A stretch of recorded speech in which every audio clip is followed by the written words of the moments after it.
One thing that was interesting about the Schroeders was maybe a lot of them, and a lot of them was German people that came to Council Bluffs.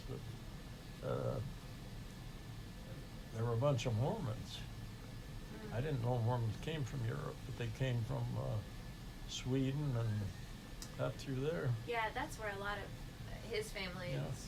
And they came to Omaha, Council Bluffs, you know, and they were dazzled by the religion, and some of them even went as far as Salt Lake City, but a lot of them came back and ended up marrying German people and became Lutherans, and that was the end of that, you know. So I never knew that.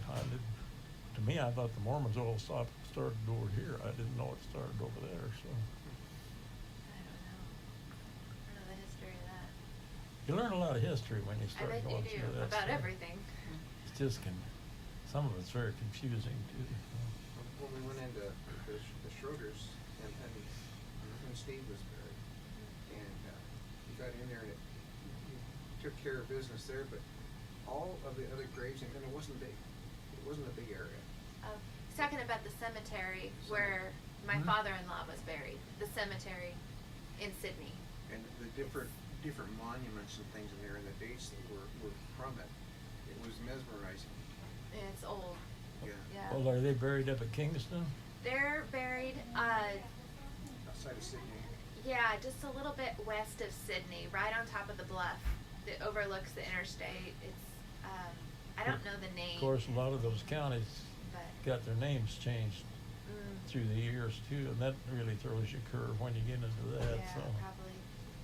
Monuments were very ornate, and really. Yeah, it was interesting because she picked out both plots at the time that he passed away, and it was interesting to look and see.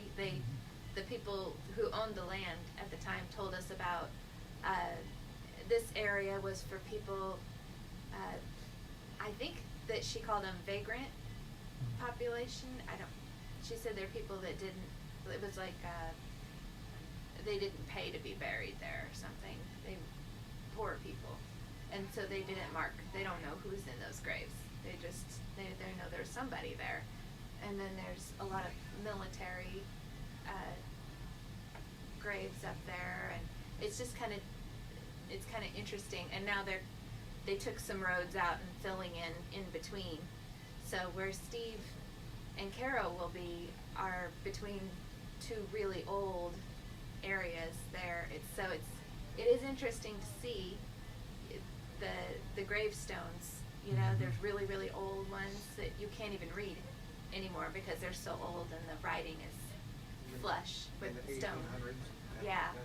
Yeah, and then brand new ones, you know, and then old ones again. It's beautiful, but Small. interesting, very interesting. Don't you still have a plot in Concordia? I said, don't you still have a plot in Concordia? Do what? Do you still have a plot in Concordia? Yeah, I got 2 graves up there. You like to use them? No. But I just assumed that you're gonna where Grammy is where you would go. I said I would just assume that you would go where Grammy is, at the military, Yeah. up here. That's where we're going out here. I go on top of her.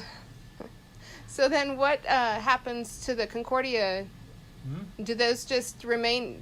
Is your name at both spots then, or how does that work? No, there's nothing up there. It's just butt hurts. They we were up there, and my mom and dad are buried there. Well, I found out that Howard and C were going to be buried on one side of them, or had planned to.